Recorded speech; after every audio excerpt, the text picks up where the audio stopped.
আলাইকুম। রমজান স্পেশাল আজকের পর্বে আজ আপনাদেরকে তৈরি করে দেখাবো ইফতার বাজারের স্পেশাল ছোলা ভুনা। এর আগেও আমি আপনাদের সঙ্গে ঘরোয়া স্টাইলে ছোলা ভুনার একটা রেসিপি শেয়ার করেছিলাম। আজ শুধু ছোলা ভুনা করেই দেখাবো না, রান্নার পর কিভাবে খেলে এটা বেশি মজা লাগে অর্থাৎ ছোলা মাখিয়েও দেখাবো। সেই সঙ্গে বোনাস হিসেবে থাকছে সংরক্ষণ পদ্ধতি, একদম সঠিক নিয়মে। তাই আশা করছি আমার আজকের ভিডিও আপনাদের উপকারে আসবে। চলুন তাহলে শুরু করা যাক।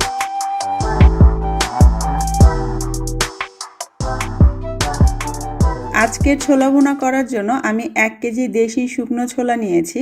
যেহেতু শুকনো ছোলা, তাই আমাদের প্রথম কাজ হচ্ছে ছোলাগুলোকে ভিজিয়ে নেওয়া।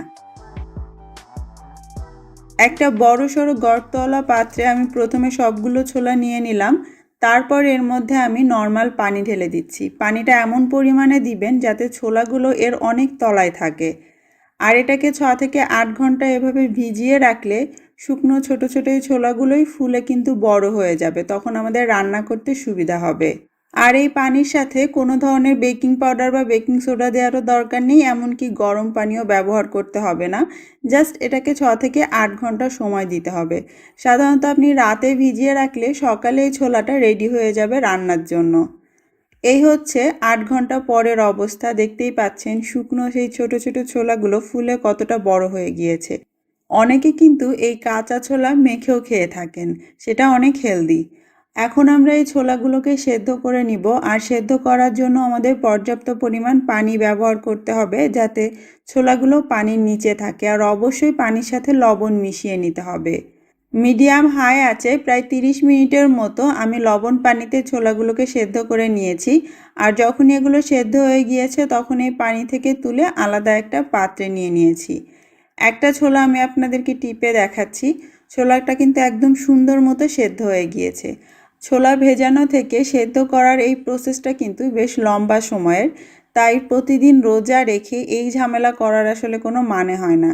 আপনি চাইলে আমার মতো একবারে বেশি করে ছোলা এরকম সেদ্ধ করে সংরক্ষণ করতে পারেন। যে কোনো একটা এয়ারটাইট বক্সে ফ্রিজের নর্মাল চেম্বারে এভাবে রেখে দিতে পারেন প্রয়োজন অনুসারে, যেটা 4 থেকে 5 দিন পর্যন্ত ভালো থাকবে। আর যদি আরও বেশি দিনের জন্য রাখতে চান তাহলে ডিপ ফ্রিজে রাখতে পারেন। যতটুকুন আপনার একদিনের প্রয়োজন ততটুকুন ভাগ ভাগ করে রাখবেন। আর ডিপ ফ্রিজেরগুলো আপনি তো মাস জুড়েই রাখতে পারবেন। নর্মাল ফ্রিজে রাখা ছোলা সরাসরি বের করে আপনি রান্না করতে পারবেন। আর ডিপে রাখা ছোলা 2 ঘন্টা আগে বের করে রাখলে তারপর সরাসরি চুলায় দিয়ে রান্না করতে পারবেন। কিছুটা সংরক্ষণ করার পর এখানে আমার 2.5 কাপের মতো ছোলা থেকে গিয়েছে, যেটা আমি আপনাদের এখন ভুনা করে দেখাবো। ছোলা ভুনা করার জন্য আরেকটা গুরুত্বপূর্ণ যে উপাদান সেটা হচ্ছে আলু। আলুও কিন্তু আমাদের সেদ্ধ করতে বেশ লম্বা সময় লাগে, তারপর এটার খোসা ছাড়ানোরও একটা বিষয় আছে। তাই আপনি চাইলে এই আলুটাকেও সেদ্ধ করে ঠান্ডা করে না ছিলে ফ্রিজের নর্মাল চেম্বারে রেখে দিতে পারেন। 4 থেকে 5 দিন পর্যন্ত ব্যবহার করতে পারবেন ছোলায় অথবা আলুর চপ বানাতেও। আজকে ছোলা ভুনা করার জন্য আমি এখানে একটা বড় সাইজের আলু সেদ্ধ নিয়েছি। আলুর খোসা ছাড়িয়ে তারপর এটাকে একটুখানি থেতো করে নিয়েছি, একদম ম্যাশ করে নিইনি। এবারে চলে এলাম মূল রান্নায়। চুলায় মিডিয়াম আঁচে একটা হাঁড়ি গরম করে তাতে আমি প্রায় 3 টেবিল চামচের মতো তেল দিয়ে দিলাম। ইফতার বাজারের রান্নায় কিন্তু তেলের পরিমাণটা একটু বেশি লাগে, তো আপনি চাইলে অবশ্যই কম করে দিতে পারবেন। সাথে 2টো শুকনো মরিচ ফোড়ন দিয়ে এর মধ্যে আমি আধা কাপের মতো দিয়ে দিলাম পেঁয়াজ কুচি, এবং পেঁয়াজ কুচিগুলো ভেজে নিব কিছুটা সোনালি হওয়া পর্যন্ত।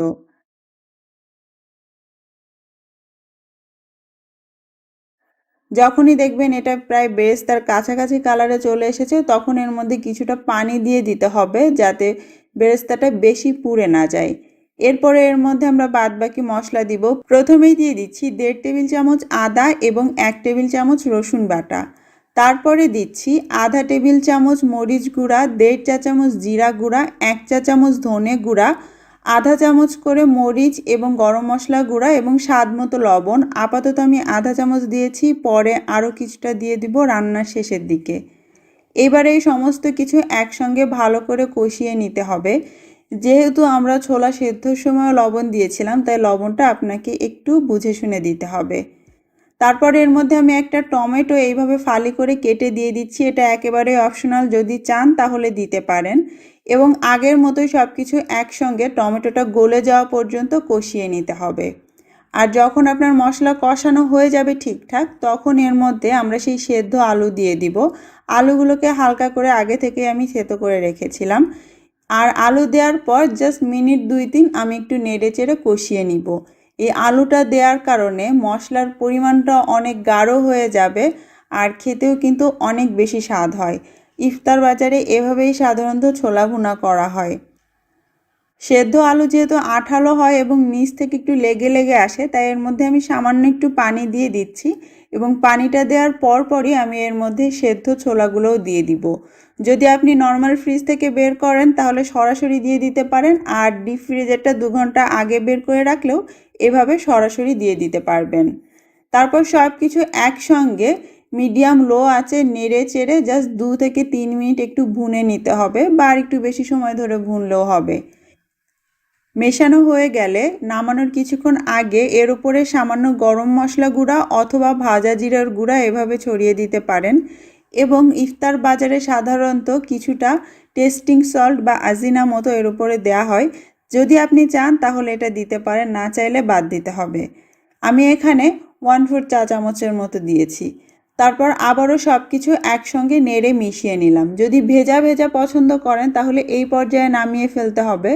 আর যদি আপনি একটু শুকনো শুকনো পছন্দ করেন তাহলে আরও 3-4 মিনিট একটু চুলার আঁচ বাড়িয়ে নাড়লেই এটা এরকম শুকনা শুকনা হয়ে যাবে। যেভাবে আপনার পছন্দ, দুটোই খেতে কিন্তু অনেক বেশি মজার হয়। আর যেভাবেই করেন না কেন এই ছোলা ভুনাটাকে মেখে খেলে খুবই মজা লাগে। তার জন্য আপনার লাগবে চিকন করে কাটা শসা, ছোট টুকরো করে কাটা টমেটো, টমেটোর ভেতরে নরম বিচি এবং রসালো যে অংশ ওটা বাদ দিয়ে বাইরের খোলসটাই আপনাকে নিতে হবে, না হলে কিন্তু অনেক পানি পানি হয়ে যাবে ছোলা মাখা। সেই সঙ্গে আমাদের কিছু ধনেপাতা কুচি, পেঁয়াজ কুচি এবং চিকন পাতলা করে কাটা আদা কুচি, সাথে একটু লেবুর রস এবং কাঁচামরিচ কুচি লাগবে স্বাদ মতো। এখন একটা পাত্রে আমি এই সমস্ত উপকরণ নিয়ে নিচ্ছি এবং এর মধ্যে আমি দিয়ে দিচ্ছি সেই লেবুর রসটা। সেই সঙ্গে একদম সামান্য একটু বিট লবণ দিয়ে দিচ্ছি। এটা অপশনাল, না দিলেও চলবে, তবে দিলে অনেক মজা লাগে। সমস্ত কিছু খুবই আলতো করে একটু মিশিয়ে নিতে হবে এবং এর মধ্যে প্রয়োজন অনুসারে কিছুটা ছোলা ভুনা দিয়ে দিতে হবে। এখন এই সালাদটা আপনি ঠিক কতখানি নেবেন সেটা আপনার পার্সোনাল চয়েস, তবে আমি সাধারণত দুটো সমান সমান নেই, এতে করে খেতে অনেক মজা লাগে। আর এর সঙ্গে সামান্য একটু মুড়ি, পেঁয়াজু, জিলাপি হলে তো আর কথাই নেই। আশা করছি আমার আজকের এই ছোলা ভুনার রেসিপি এবং ছোলা মাখার এই পদ্ধতি আপনাদের ভালো লেগেছে। আসছে রমজানে এভাবে ট্রাই করে দেখতে পারেন। আমি আশা করছি আপনাদের খুবই পছন্দ হবে।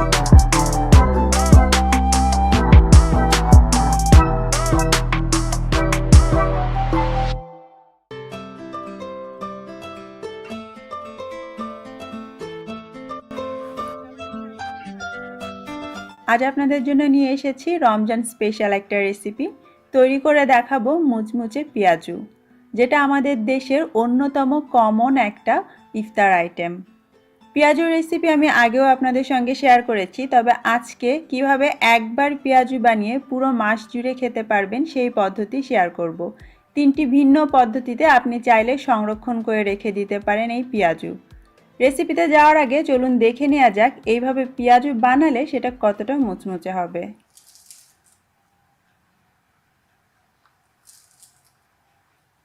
শব্দটা নিশ্চয়ই শুনতে পেয়েছেন, তাহলে আর দেরি না করে চলুন চলে যাই মূল রেসিপিতে। পেঁয়াজু বানানোর জন্য আমাদের প্রধান যে উপকরণ সেটা হচ্ছে ডাল। যে কোনো ডাল দিয়েই আপনি পেঁয়াজু বানাতে পারেন। আজকে আমি এখানে 1 কাপ নিয়েছি তুর ডাল বা খেসারির ডাল, সেই সঙ্গে দিয়ে দিচ্ছি 1/2 কাপ পরিমাণ মসুর ডাল।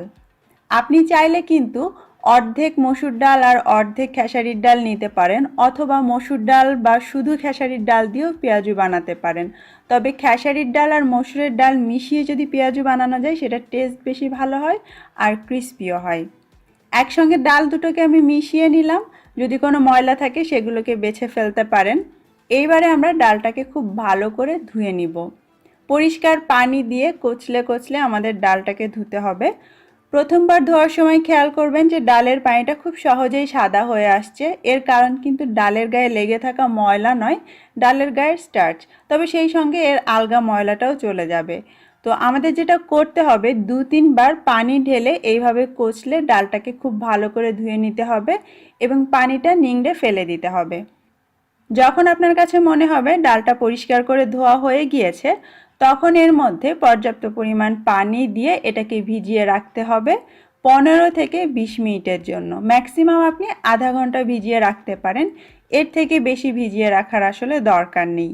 ডালগুলো খুব বেশি নরম হবে না, কিন্তু বেশ ফুলে উঠবে এবং আয়তনও বেড়ে যাবে। সেই পর্যায়ে আবারও আমরা পানিটাকে খুব ভালোভাবে নিংড়ে ফেলে দিব। দেখতেই পাচ্ছেন একটা ছাঁকনির মাধ্যমে আমি পানিটাকে খুব ভালো করে নিংড়ে নিয়েছি। এইবারে আমরা ডালটাকে বেটে নিব। এই যে আমরা ডাল অল্প সময় ভেজালাম, সারা দিন বা সারা রাত না ভিজিয়ে, এর কারণ হচ্ছে আমরা ডালটাকে একদম পেস্ট করে বাটবো না, একটু আধা বাটা টাইপ করব। এতে করে কিন্তু পেঁয়াজু খুব মুচমুচে হয়। আমি ব্লেন্ডারে জাগের মধ্যে নিয়ে নিচ্ছি। যে ব্লেন্ডারই আপনারা ইউজ করেন না কেন, খুব বেশি ভরবেন না, অল্প অল্প করে 2-3 বার পালস করে এইভাবে বেটে নিতে হবে। দেখে নিশ্চয়ই বুঝতে পারছেন যে ডালটা আমরা বেটেছি সেটা কিন্তু একেবারেই মিহি হয়নি, অনেকটা ছাবা ছাবা বা আধা বাটা হয়ে আছে। দেখতে পাবেন কিছু যেগুলো একদম নিচে থাকে সেগুলো গলবে, বাট বেশিরভাগই এরকম কোর্স হয়ে থাকবে। আর এভাবে যদি আপনি বাটতে পারেন তাহলে আপনার ডালের পেঁয়াজু অনেক বেশি মুচমুচে হবে। ডাল তো বাটা হলো, এবারে আসি সংরক্ষণ পদ্ধতিতে। প্রথম এবং সবথেকে সহজ পদ্ধতি হচ্ছে বেশি করে ডাল একদিনে এভাবে বেটে রেখে ছোট ছোট বক্সে করে আপনি ডিপ ফ্রিজে রেখে দিতে পারেন। যেদিন ব্যবহার করতে চান সেদিন একটু আগে থেকে বের করে রাখলে এটা নর্মাল হয়ে যাবে, তখন আপনি সব কিছু দিয়ে মেখে পেঁয়াজু বানাতে পারেন। আর চাইলে 3-4 দিন পর্যন্ত ফ্রিজের নর্মাল চেম্বারেও কিন্তু আপনি এভাবে রেখে সংরক্ষণ করতে পারেন। এবারে আমরা পেঁয়াজুর মিশ্রণটা তৈরি করে নিব। তার জন্য একটা বাটিতে প্রথমেই নিয়ে নিচ্ছি হাফ কাপ পরিমাণ পেঁয়াজ কুচি, সেই সঙ্গে দিচ্ছি কাঁচামরিচ কুচি। 6টা কাঁচামরিচ আমি খুব পাতলা পাতলা করে কেটে নিয়েছি। পুরোটা ঝাল আমি কাঁচামরিচ দিয়ে করছি, আপনারা চাইলে সাথে শুকনো মরিচের গুঁড়োও দিতে পারেন। স্বাদ মতো লবণ দিয়েছি, সেই সঙ্গে 1/4 চা চামচ দিলাম হলুদের গুঁড়ো, আধা চা চামচ আদা বাটা এবং 1/4 চা চামচ দিয়েছি রসুন বাটা। এবারে এই সব কিছু একসঙ্গে আলতো করে মিশিয়ে নিব। চটকে চটকে মাখার দরকার নেই, জাস্ট পেঁয়াজটা হালকা নরম হলেই হবে। পেঁয়াজের মিশ্রণটা মাখানো হয়ে গিয়েছে। এবারে আমরা এর মধ্যে আগে থেকে বেটে রাখা সেই ডাল দিয়ে দিব। হাফ কাপ আমি নিয়েছিলাম পেঁয়াজ কুচি, তার জন্য আমি দিলাম 1.5 কাপ পরিমাণ ডাল বাটা। আপনি চাইলে পেঁয়াজের পরিমাণ কিন্তু আরও বাড়িয়ে দিতে পারেন। তারপরে সব কিছু একসঙ্গে খুব ভালো করে মেখে নিতে হবে। আর এই পেঁয়াজুর জন্য এর মধ্যে আপনার কোনো ধরনের বেসন, ময়দা, আটা কিচ্ছু দিতে হবে না, এমনকি পানি দেওয়ারও দরকার নেই। এমনিতেই আমরা এই ডাল বাটাটাকে শুকনো শুকনো করে করেছিলাম, যার জন্য বাইন্ডিংয়ের কিছু লাগবে না, এমনিতেই এটা সুন্দরভাবে শেপ দেওয়া যাবে। আর এভাবে যদি আপনি পেঁয়াজুর মিশ্রণটা মাখান, আপনার পেঁয়াজু মুচমুচে হতে বাধ্য। এখন আমি আপনাদেরকে দেখাবো পেঁয়াজু সংরক্ষণের 2 নাম্বার পদ্ধতি। এই পদ্ধতিতে আপনাকে এরকম ছোট ছোট পেঁয়াজুর শেপ করে যে কোনো একটা ছড়ানো প্লেট বা ট্রেতে পাশাপাশি একটু ফাঁকা ফাঁকা করে বসিয়ে দিতে হবে, যতগুলো একটা প্লেটে ধরে। তারপর এই প্লেটটা ধরে সরাসরি ডিপ ফ্রিজে রেখে দিতে হবে যতক্ষণ না এটার শেপটা একটু টাইট হচ্ছে, অর্থাৎ কিছুটা ফ্রোজেন হচ্ছে। 1 ঘন্টা পরে আমি ডিপ ফ্রিজ থেকে ট্রেটা বের করে নিয়েছি। এরই মাঝে পেঁয়াজুর ওপর থেকে বেশ শক্ত হয়ে গিয়েছে, যদিও এটা পুরোপুরি ফ্রোজেন হয়নি। তো এই পর্যায়ে সবগুলো পেঁয়াজু এভাবে আপনি তুলে ফেলতে পারবেন এবং একসাথে কোনো একটা জিপলক ব্যাগ বা টিফিন বক্সে ঢুকিয়ে আবারও ফ্রোজেন করে রেখে দিতে পারেন। এবং রমজানের সময় ইফতারের আগে আগে এগুলোকে বের করে জাস্ট তেলে ভেজে নেবেন। এবারে আমরা পেঁয়াজু সংরক্ষণের 3 নাম্বার পদ্ধতিটা দেখে নিব। এই পদ্ধতিতে পেঁয়াজগুলো আমরা খুব হালকা করে ভেজে তুলব।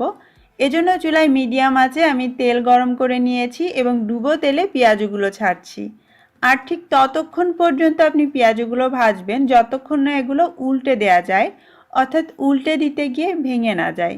আর যখনই দেখবেন যে আপনি পেঁয়াজগুলো উল্টাতে পারছেন, সাথে সাথে বুঝবেন হয়ে গিয়েছে আর একটুও বেশি সময় এটাকে ভাজার দরকার নেই, তখনই আপনি এটা তুলে ফেলবেন। যারা আপনারা ইন্ডিয়ান গ্রোসারি থেকে নানা রকম সিঙ্গারা, পেঁয়াজু, বড়া এগুলো কিনে খেয়েছেন দেখে থাকবেন, সেখানে কিন্তু ফ্রোজেন এই সিঙ্গারা, পেঁয়াজু, বড়াগুলো আধা ভাজা থাকে, ঘরে এনে আবার সেগুলোকে ভেজে খেতে হয়। তো আপনি চাইলে ঘরেও এইভাবে পেঁয়াজু বানিয়ে হালকা করে ভেজে তারপরে সেটা ঠান্ডা করে ফ্রোজেন করে রেখে দিতে পারেন এবং পুরো রোজার মাস জুড়ে আপনি খেতে পারেন। তেল থেকে পেঁয়াজগুলো তোলার পর একটা প্লেটে নিয়ে নিয়েছি এবং অপেক্ষা করব পেঁয়াজগুলো পুরোপুরি ঠান্ডা হওয়া পর্যন্ত। আর এগুলো খেতে যাবেন না, কারণ ভেতরে কিন্তু কাঁচাই থেকে যাবে। আপনাদের সুবিধার জন্য আমি কিছু পেঁয়াজু ভেজে এনেছি। দেখতেই পাচ্ছেন যে পেঁয়াজু পুরোপুরি ভাজা হলে এর কালারটা কতটা ডিপ হবে। এই যে পেঁয়াজুটা আমরা হালকা করে ভেজেছি, এটার টেস্ট আর পুরোপুরি ভাজা পেঁয়াজুর টেস্ট কিন্তু অনেক আলাদা। তো এইভাবে করে আধা ভাজা করে পেঁয়াজগুলোকে সংরক্ষণ করা যাবে। জাস্ট পুরোপুরি ঠান্ডা হতে দিন, তারপরে বক্সে ভরে নিন। পেঁয়াজু সংরক্ষণের জন্য 3টি আলাদা আলাদা পদ্ধতি আপনাদের সঙ্গে শেয়ার করলাম, যার মধ্যে প্রথমটা ছিল সরাসরি ডাল বেটে ফ্রিজ করে রাখা। দ্বিতীয়টা ছিল পেঁয়াজুর জন্য ডাল বাটার সঙ্গে সমস্ত উপকরণ মাখিয়ে ছোট ছোট করে পেঁয়াজু বানিয়ে সেগুলোকে ফ্রিজ করে তারপরে সংরক্ষণ করা। এবং 3 নাম্বার ছিল সরাসরি পেঁয়াজগুলোকে বানিয়ে হালকা করে ভেজে ঠান্ডা করে তারপরে বক্সে এভাবে সংরক্ষণ করা। এই 3টার মধ্যে যেটা আপনার কাছে সবথেকে সহজ লাগে সেইভাবে আপনি চাইলে রোজার আগে বানিয়ে ফ্রিজ করে রেখে দিতে পারেন এবং প্রত্যেক দিনের ইফতারের আগে বের করে জাস্ট পেঁয়াজগুলো ভেজে নিতে পারেন। আমার কাছে সবথেকে সহজ হচ্ছে 3 নাম্বারটা, কারণ এই পদ্ধতিতে পেঁয়াজু ভাজতে সবথেকে কম সময় লাগবে ইফতারের আগে। এখন আপনাদের সুবিধার জন্য এই ফ্রোজেন পেঁয়াজু ভেজে দেখাচ্ছি। প্রথমেই দিলাম যে কাঁচা পেঁয়াজুর মিশ্রণটা, যেটা আমরা সরাসরি ফ্রোজেন করে তারপরে রেখেছি। তো এই পদ্ধতিতে পেঁয়াজুটা ভাজতে, নর্মাল পেঁয়াজু ভাজতে যেমন সময় লাগে তেমনই লাগবে, অর্থাৎ 6 মিনিটের মতো সময় লাগবে। আর চুলার আঁচটা থাকবে মিডিয়াম টু মিডিয়াম হাইতে। গরম তেলে আপনাকে পেঁয়াজু দিতে হবে। তারপরে যেগুলো দিচ্ছি এগুলো হচ্ছে আমরা হালকা ভেজে নিয়েছিলাম। আর এই পদ্ধতিতে পেঁয়াজু ভাজতে আপনার কম সময় লাগবে, 4 থেকে 4.5 মিনিটের মধ্যেই পেঁয়াজু ভাজা হয়ে যাবে। উল্টে পাল্টে চারপাশে সুন্দর সোনালি কালার হওয়া পর্যন্ত ভেজে নিতে হবে। আর ডাল বাটা যদি রাখেন তাহলে আগে থেকে আপনাকে বের করে রাখতে হবে, সব কিছু মাখিয়ে তারপরে ভাজতে হবে। দেখুন, দেখে একদমই বোঝা যাবে না যে এই পেঁয়াজগুলো আপনি ফ্রোজেন করে রেখেছিলেন।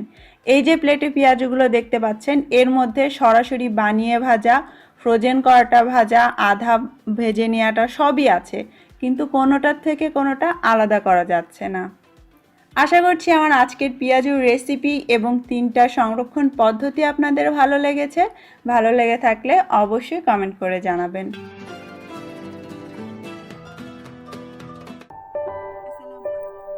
আপনাদের জন্য আমার আজকের আয়োজন ঘরে বানানো মুচমুচে মুড়ি। সামনেই আসছে রোজার মাস। এ সময়ে ইফতারে ছোলা আর মুড়ি আমাদের দেশে খুবই প্রচলিত। তাই আপনি চাইলে রোজার আগেই এই মুড়ি ঘরে তৈরি করে রেখে দিতে পারেন। আর আজকের মুড়ি বানাতে আমি তেল বা বালি কোনোটারই ব্যবহার করছি না। শব্দ শুনে নিশ্চয়ই আপনাদের ইচ্ছা করছে এই মুড়ি ঝটপট ঘরে তৈরি করে নিতে। চলুন তাহলে দেরি না করে শুরু করা যাক। মুড়ি বানানো আসলে খুবই সহজ। প্রধান উপকরণ একটাই, সেটা হচ্ছে চাল। তবে সমস্যা হলো সব ধরনের চাল দিয়ে কিন্তু মুড়ি হয় না। আমাদের দেশে শিশুমতি বা ইরি ধানের চাল দিয়েই মুড়ি হয়। বাজারে আপনারা মুড়ির চাল বা মুড়ির ধান নামে এগুলো কিনতেও পাবেন। তবে যারা দেশের বাইরে থাকেন তাদের জন্য মুড়ি বানানোর চাল হিসেবে যেটা সবথেকে যথোপযোগী সেটা হচ্ছে পারবয়েল চাল, অর্থাৎ যে চালটা আগে থেকে খানিকটা সেদ্ধ করা। তবে সব রকম পারবয়েল চাল দিয়েও কিন্তু আবার মুড়ি হয় না। যেসব পারবয়েল চালগুলো চিকন এবং বেশি সাদা ধরনের, সেই সব চাল দিয়েও মুড়ি হবে না। আমি সব থেকে ভালো ফলাফল পেয়েছি এই টাইপের পারবয়েল চালগুলো দিয়ে, যে কোনো ব্র্যান্ডেরই হতে পারে। জাস্ট খেয়াল করবেন চালগুলো একটু লালচে বা হলদেটে ধরনের এবং তুলনামূলক একটু মোটা। আর এটার কোনো বাধা ধরা পরিমাপও নেই, আপনি যত মুড়ি বানাতে চাবেন ততটা চাল আপনার নিতে হবে। তবে আপনাদের বোঝার সুবিধার্থে আজকে আমি 1 কাপ চাল দিয়ে মুড়ি তৈরি করে দেখাচ্ছি। আর দেখতেই পাচ্ছেন চালের কালারটা কিন্তু একটু হলদেটে, কারণ এই চালটা আগে থেকে সেদ্ধ করে শুকানো হয় আর এ কারণেই চালের কালার এরকম হয়ে যায়। আর মুড়ি ভাজার পর মুড়িটা যাতে পরিমিত লবণের থাকে, একদম আলুনি না হয়, তার জন্য এর সাথে একটু লবণ মেশাতে হবে। কিন্তু শুকনো চালের সঙ্গে তো এই লবণ মিশবে না, তাই এতে সামান্য একটু পানি দিয়ে দিতে হবে যাতে লবণটা পানির সঙ্গে গুলে যায় এবং সেই লবণাক্ত পানিটা চালের গায়ে একটু আটকে যায়। এজন্যই এই চালের সঙ্গে সামান্য লবণ আর একটু পানি দিয়ে এভাবে মেখে নিতে হবে। আর এই লবণ পানিটা চালের সঙ্গে ভালো করে আটকানোর জন্য 5 থেকে 10 মিনিট একটু অপেক্ষা করতে হবে যাতে চালের এই ভেজা ভাজা ভাবটা সরে পানিটা চালের গায়ে ভালোভাবে শুকিয়ে যায়। এটা হচ্ছে 5-6 মিনিট পরের অবস্থা। দেখতে পাচ্ছেন পানিটা অনেকটাই টেনে গিয়েছে আর এটা অনেকটা ঝুরঝুরে হয়ে গিয়েছে। তারপরও পানি দেওয়ার কারণে আমাদের এই চালটা একটু ভেজা ভেজা হয়ে গিয়েছে ভেতর থেকে এবং নরম হয়েছে। তাই এখন আমাদেরকে চাল ভেজে নিতে হবে। একদম এটাকে মুড়মুড় করে খাওয়ার মতো ভেজে নিতে হবে না, তবে যে পানি আমরা এতে দিয়েছি, যে জলীয় ভাবটা এতে আছে, সেটা সরিয়ে ফেলতে হবে এবং কিছুটা ক্রিস্পি করে ফেলতে হবে। এতে আপনার মোটামুটি 10 থেকে 12 মিনিট সময় লাগবে। চুলার আঁচ হাই করা যাবে না, অল্প আঁচে নেড়ে চেড়ে যখন দেখবেন পানি শুকিয়ে চালটা ঝরঝরে হয়ে গিয়েছে, তখন 2-1টা চাল একটু দাঁতে ফেলে দেখবেন। যদি দেখেন কটকট করে ভেঙে যাচ্ছে, তাহলে বুঝবেন চাল ভাজা কমপ্লিট। মুড়ি ভাজার জন্য আমাদের চাল একদম রেডি। এখন মুড়ি ভাজতে হবে। প্রথমেই বলেছিলাম তেল বা বালি কোনোটাতেই আমরা মুড়ি ভাজবো না। বালির পরিবর্তে আমি এখানে ব্যবহার করছি লবণ। কেন লবণ নিচ্ছি? বালি এবং লবণ এই দুটোই তাপকে ধরে রাখতে পারে। আর আমাদের মুড়ি ভাজতে হলে গরম কিছুর মধ্যে সেটাকে নাড়তে হবে, হয় গরম তেল, না হয় গরম বালি, অথবা গরম লবণ। তাই এখন আমাদের কাজ হচ্ছে একদম হাই হিটে এই লবণটাকে খুব ভালোভাবে গরম করা।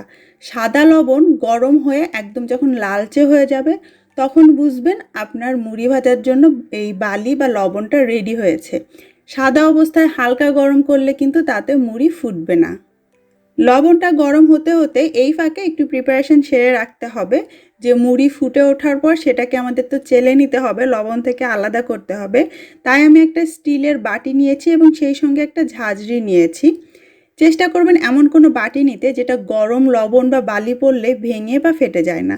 বেটার হচ্ছে স্টিলের কোনো কিছু ব্যবহার করা। এদিকে আমাদের লবণ গরম হয়ে গিয়েছে। দেখতেই পাচ্ছেন সেই ধবধবে সাদা লবণের কালার এখন অনেকটা পিঙ্ক সল্টের মতো হয়ে গিয়েছে। এইবার এর মধ্যে আমরা সেই যে চালটা ভেজে রেখেছিলাম সেটা অল্প অল্প করে দিব এবং একসঙ্গে নেড়ে নিব। মুড়ি যদি আপনার ভালো মতো ভাজতে হয়, বালি বা লবণ অবশ্যই খুব গরম করতে হবে, অনেক গরম, মানে হাতের টাচ লাগলেই পুড়ে যায় এরকম গরম। তাহলেই দেখবেন চাল এই বালি বা লবণের মধ্যে দেওয়ার সঙ্গে সঙ্গে চালগুলো ফুটে মুড়ি হতে শুরু করেছে।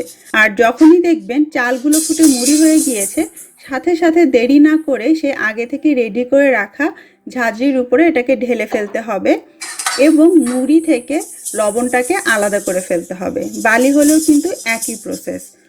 হয়তো মনে হতে পারে এই যে আমরা লবণ দিয়ে মুড়ি ভাজছি, এতে কি মুড়িটা বেশি তেতো হয়ে যাবে না? মোটেও হবে না, কারণ লবণটা গরম। এই লবণ মুড়ির ভেতরেও ঢুকবে না, গায়েও লেগে থাকবে না যদি না আমরা এতে পানি দেই। আর এইভাবে খুবই ভালো করে আপনাকে ঝেড়ে নিতে হবে যাতে মুড়ির গায়ে কোনো এক্সট্রা লবণ না থাকে, তাহলেই মুড়ি একদম পরিমিত লবণের হবে। গরম গরম মুড়ি আমি আপনাদেরকে একটু ভেঙে দেখালাম, শব্দ নিশ্চয়ই শুনতে পাচ্ছেন। খুবই চমৎকার হয় মুড়িগুলো। তবে হ্যাঁ, দোকানের ইউরিয়া ব্যবহার করা মুড়ির মতো একদম ফুলে ঢোল আর ধবধবে সাদা হবে না। তবে আপনি এইভাবে মুড়ি বানিয়ে খেয়ে দেখবেন আর দোকানের প্যাকেট করা মুড়িও একবার খেয়ে দেখবেন, পার্থক্যটা আপনি নিজেই বুঝতে পারবেন। আর এই যে লবণটা পাত্রের তলায় জমা হলো, এটা আবার সেই হাঁড়িতে নিয়ে আরও একটু গরম করে তার মধ্যে অল্প অল্প চাল দিয়ে একই পদ্ধতিতে ভেজে নিতে হবে। জাস্ট মনে রাখতে হবে লবণটাকে ভালো করে গরম করে তবে এর মধ্যে চাল দিতে হবে। এই পদ্ধতিতে পুরো 1 কাপ চালের মুড়ি আমি ভেজে নিয়েছি আর দেখতেই পাচ্ছেন 1 কাপ চালে আমার কতগুলো মুড়ি হয়েছে। আশা করছি আমার আজকের মুড়ি ভাজার পদ্ধতি আপনাদের পছন্দ হয়েছে। তবে যারা লবণ দিয়ে এই মুড়ি ভাজতে চান না, তারা চাইলে তেলেও ভেজে নিতে পারেন। তেল দিয়ে কিভাবে মুড়ি ভাজতে হয় তার একটা ভিডিও কিন্তু আমার চ্যানেলে আছে, ডেসক্রিপশন বক্সে লিংক পেয়ে যাবেন। রোজার আগে এইভাবে মুড়ি ভেজে আপনি কৌটা ভর্তি করে রেখে দেন আর পুরো রমজান মাস ছোলার সঙ্গে মজা করে এই মুড়ি দিয়ে খান।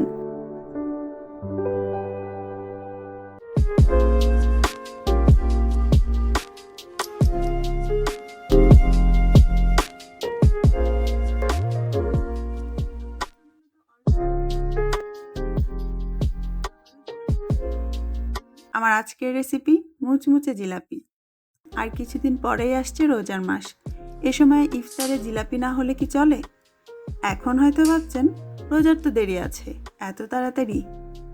আজকের জিলাপি একটু স্পেশাল, কারণ আজ যে জিলাপি বানাবো সেটার প্রিমিক্স আপনি 1 মাস আগে থেকেই তৈরি করে রাখতে পারেন, আর ইফতারের আগে ঝটপট বানিয়ে নিতে পারেন ইনস্ট্যান্টভাবে। তাই আজকের ভিডিওতে থাকছে কিভাবে জিলাপির প্রিমিক্স তৈরি করে রাখা যায় এবং সেটা দিয়ে মুচমুচে রসালো জিলাপি বানানো যায়। আশা করছি আপনাদের ভালো লাগবে। শুরুতেই আমরা জিলাপির প্রিমিক্স রেডি করে নিব। তার জন্য আমি ব্যবহার করছি মাসকলাইয়ের ডাল। আমাদের প্রথম কাজ হচ্ছে ডালটাকে ঝেড়ে ভালোভাবে পরিষ্কার করে নেওয়া। ধুতে হবে না, এমনকি ভাজতেও হবে না। কাঁচা অবস্থায় ব্লেন্ডারের মধ্যে দিয়ে অল্প অল্প করে এটাকে একদম মিহি গুঁড়ো করে নিতে হবে। আর গুঁড়ো করার জন্য আমি মিস্টার ম্যাজিক ব্লেন্ডার ইউজ করছি। ব্লেডটাও আপনারা দেখতে পাচ্ছেন। গুঁড়ো করার পর খুব ভালো হয় যদি আপনি এটাকে একবার চেলে নেন, তাহলে একদম মিহি পাউডারটা পাওয়া যাবে।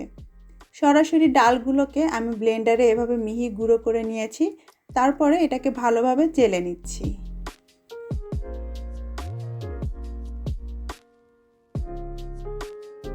দেখতেই পাচ্ছেন ডালের গুঁড়ো চেলে নেওয়ার ফলে এর মধ্যে ডালের যে দানা দানা সুজির মতো অংশগুলো ছিল সেগুলো আলাদা হয়ে গিয়েছে।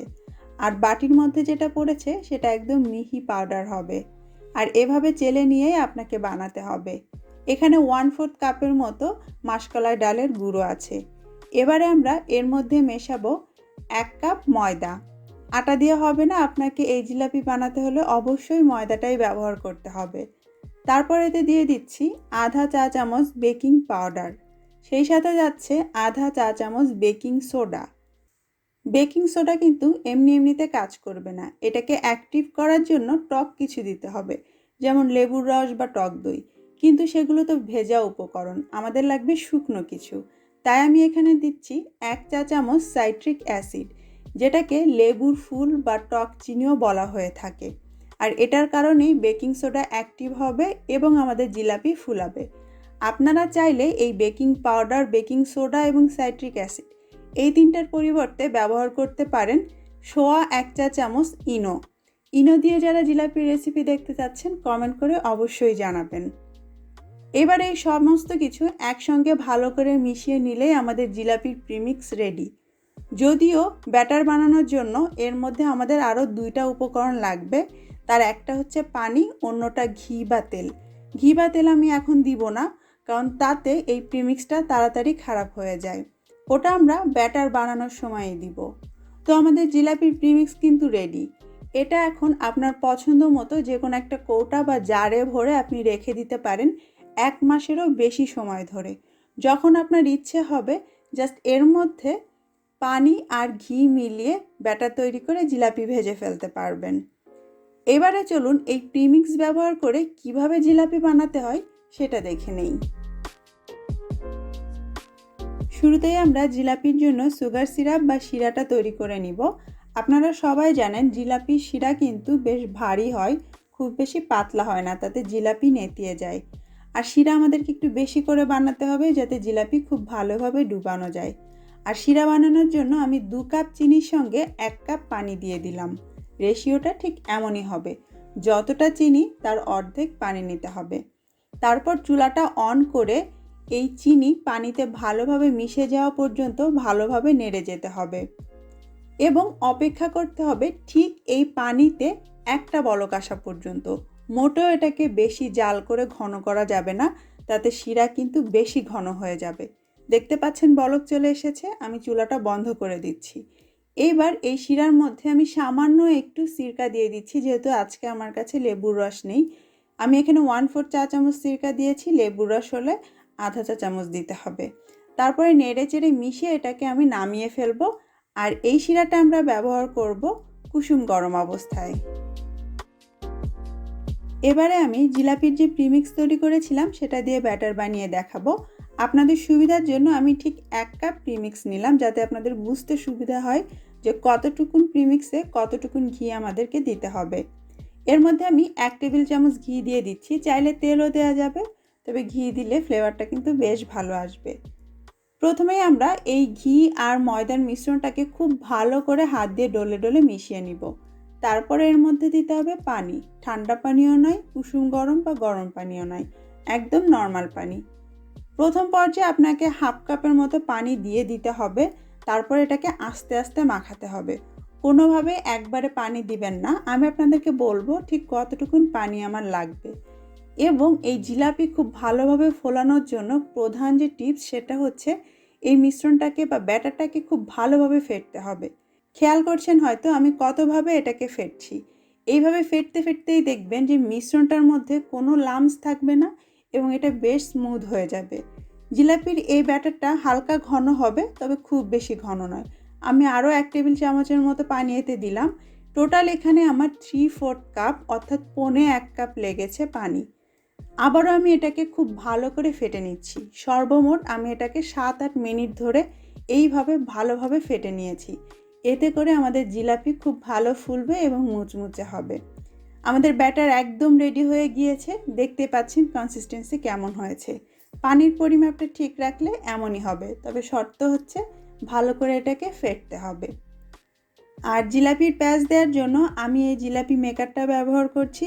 আপনারা চাইলে ক্যাচাপের বোতল বা পাইপিং ব্যাগ দিয়েও জিলাপি শেপ দিতে পারেন। এখন আমি ব্যাটারটা এই বোতলে ভরে নিব। এবারে আসি ভাজাতে। ভাজার জন্য আপনার সবসময় খেয়াল রাখতে হবে যে তেলটা যেন খুব ভালোভাবে গরম হয়। ভালোভাবে গরম না হলে কিন্তু জিলাপি ফুলবে না। আপনাদেরকে একটু ডেমো দেখাই। এখানে তেলটা মনে হচ্ছে গরম হয়েছে, কিন্তু পারফেক্ট জিলাপি বানাতে গেলে আমাদের যতটা তাপমাত্রায় তেল লাগবে সেটা হয়নি।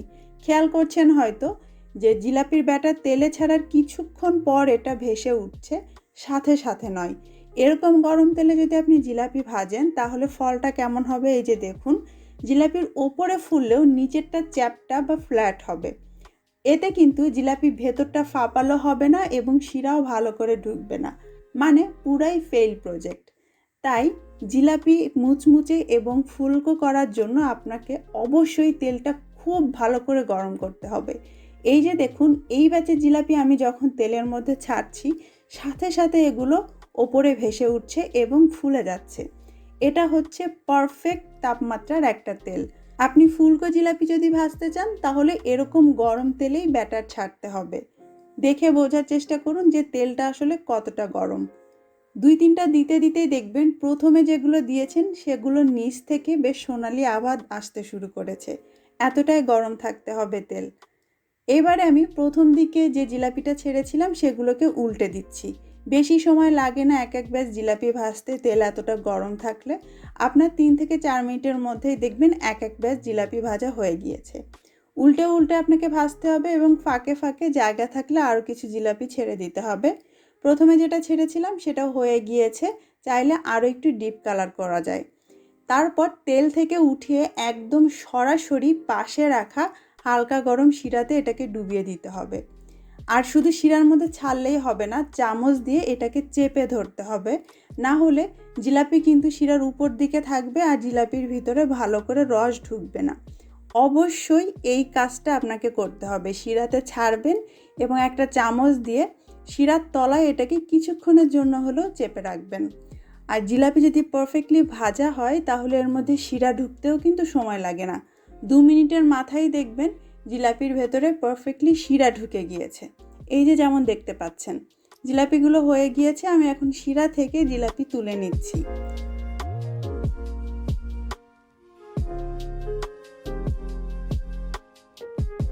সেই সঙ্গে আর একটা জিনিস খেয়াল করতে হবে যে পর্যাপ্ত পরিমাণে শিরা যেন হয়, যাতে জিলাপিগুলো এর মধ্যে ঢুকতে পারে, তাহলেই কিন্তু শিরা জিলাপিতে ঢুকবে।